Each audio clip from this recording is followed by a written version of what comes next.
Well, we're standing against oppression and Sharia and the indoctrination of young people in the wind and the rain. What a perfect day for a protest. I feel like the charge of the light brigade here. We've got protesters to the right of us, protesters to the left of us, protesters in front of us volleying and thundering. This is actually my first protest. I've watched protests, I've recorded protests, but I've never actually participated in a protest before. When there are lots of people crammed in an area shouting, I kind of freak out and want to leave, so I've avoided protests for most of my life. But I'm making an exception, and let me explain why. Years ago in college, my best friend was a Pakistani Muslim. We were best friends for years. We spent years as best friends, and Nabil's family had come to the U.S. from Pakistan because their sect of Islam was persecuted by other sects of Islam. Why was his sect of Islam persecuted? Because in Surah 9, verse 73 of the Quran, Allah commands Muslims to wage jihad not only against unbelievers, but also against hypocrites, Muslims who aren't following Islam correctly. And for 14 centuries, Muslim groups have been labeling other Muslim groups hypocrites and persecuting them. When the persecuted minorities have a chance to flee, they flee. So Nabil's family came to the United States. Nabil tried to convince me that Islam is true. He tried to convert me to Islam. And he offered me a number of arguments to show me that Islam is true. But I had a habit. Anytime someone tried to present me with evidence, I wanted to read it for myself. So I started buying his sources, buying the hadith, buying the commentaries, and so on. And when I started looking at what his sources said, I started going back to him saying, this is very different from what you told me. You told me Muhammad was the greatest man who ever lived. Let's look at what your own sources say. You told me about the Quran. Let's look at what your sources actually say. After a few years, Nabil left Islam. He became a Christian. And when Nabil became a Christian, I thought to myself, cool, I'm done with Islam.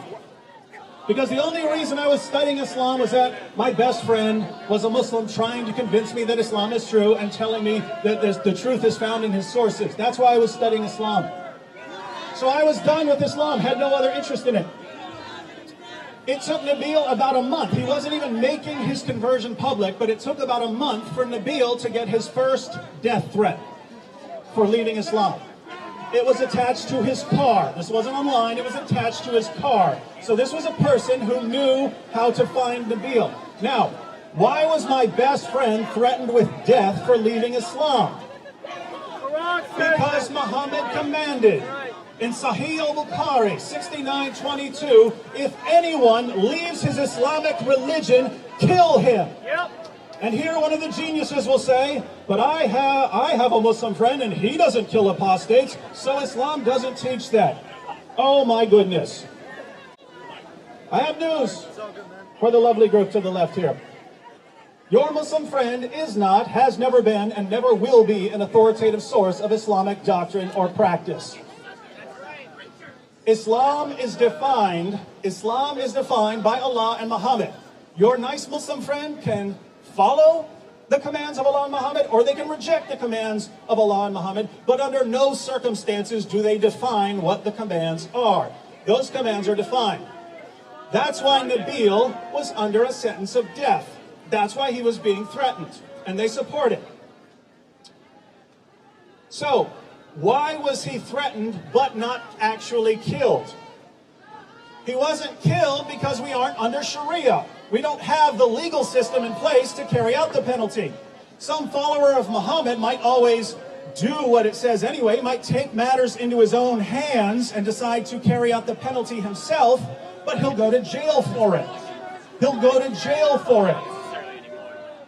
If the legal system were in place, if we were actually under Sharia, there would be no penalty for killing Nabil. He would be killed by the government. So I realized there's a system in place, a system that calls for the death of my best friend. What do? Do I keep quiet about it and hope that as Islam spreads, no one ever decides to carry out what Muhammad said about my best friend? Fortunately, I was born with something called a spine, so I had to say a few things. And when I started criticizing Islam, questioning the ideology that calls for the death of my best friend, a former Muslim, two interesting things happened. One, when I started sharing my reasons for criticizing Islam, a lot of other people started leaving Islam. When I started putting the reasons out there, I kept hearing from Muslims, wow, I never heard from any of this. I never heard about any of this information you're sharing from my family, from my imam, from our scholars. They don't tell us any of this now that we know we're leaving Islam. Now notice, those people are also under a death penalty. So now I have not just my best friend, but all of these other people who have left Islam, they're all under a death penalty. What do? Do I keep quiet about the legal system that calls for their deaths? Can't do it. The other interesting thing that happened was that I started getting death threats. And why was I getting death threats? Well, the penalty for criticizing Islam, that falls under the Sharia blasphemy laws, and the penalty on me was death. And I got piles of messages from people telling me all the creative ways they're going to kill me and rape my mother and rape my wife and enslave my children. Now, why were those the claims? Because that's what you do to people like me under Sharia. That's the legal system. That's what it says. That's what the books say. So now I was under a death sentence. My friends were under a death sentence. My wife and children are being threatened. And what should I do here? Well,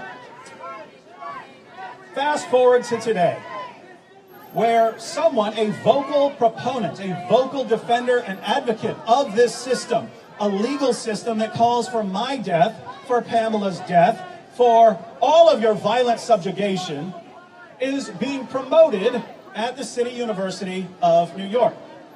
And what's amazing is that if you ask Linda Sarsour why people protest, I've seen people ask her, why do people protest you? She says, it's because I'm an empowered woman and because I wear the hijab. There are places in the world that have problems with empowered women. Places like Saudi Arabia.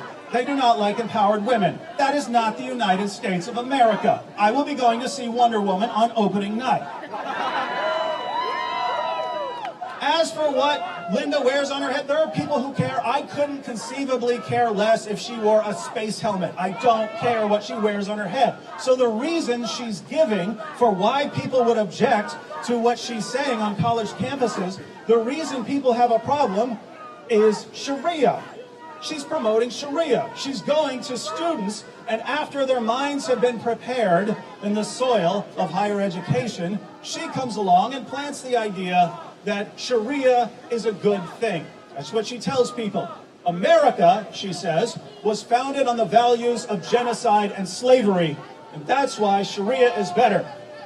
Now, why that's ironic is if you read the Muslim sources, Islam, Sharia, was founded on genocide and slavery. But what was America actually founded upon? The founding fathers of our country had a very scientific approach. They looked to history. They looked to the greatest sources of oppression in history, of rulers oppressing people, of people not having the basic freedom to speak their minds. They looked at the sources of misery and oppression, and they said, we're going to make a government that doesn't involve these sorts of things. And because of that, we've been allowed to make progress. So all of the problems we face, we're actually able to make progress. We had slavery. Slavery was a problem. Guess what? We have a system in place that allows us to abolish slavery and make progress. Women not having the right to vote. That was a problem. Our system allows us to abolish that and to make progress. Racial segregation was a problem. We have a system in place that allows us to make progress. There are places in the world who have been dealing with the same problems for the past 14 centuries because their legal systems do not allow them to make 1 inch of progress. And that happens to be the legal system Linda Sarsour believes needs to replace ours. And I find that utterly ridiculous. But think about this. There is this idea that Sharia would help. Who would Sharia help here? Where would Sharia make someone's life better? Would Sharia be good for women? No! That's half the population. Would Sharia be good for women? No! Under Sharia, we would have to bring back polygamy. It's perfectly legal under Sharia to have sex with prepubescent girls.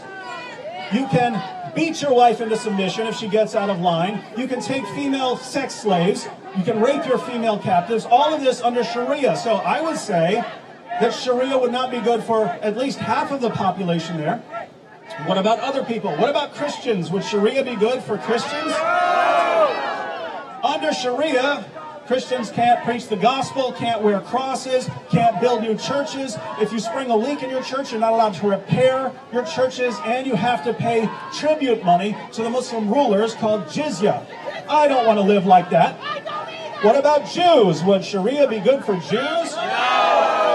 Now, theoretically, Jews are allowed the opportunity to pay the jizya and not be killed, but since Muhammad said that the end will not come until Muslims fight the Jews, so that Jews are hiding behind rocks and trees, and the rocks and trees are crying out, "There's a Jew behind me, come kill him," since that is institutionalized doctrine in Islam, I don't think it's going to work out very well for Jews. What about Hindus and Buddhists and atheists and agnostics? Well, they're actually worse off than Christians and Jews because they don't even have the jizya option. They can't live as subjugated people. The message to them is convert or die.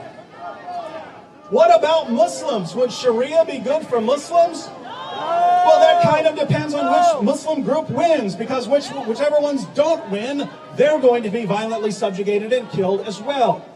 So we have a system here that doesn't seem to be good for anyone except a very certain kind of people. If you want to violently subjugate people, if you want to chop off heads and fingers and hands, if you want to enforce these systems, if you want to beat your wife, if you want 4 wives, if you want sex slaves, if you want to be able to rape your female captives, if you want to enslave populations of people, well then, Sharia can help you accomplish your goals.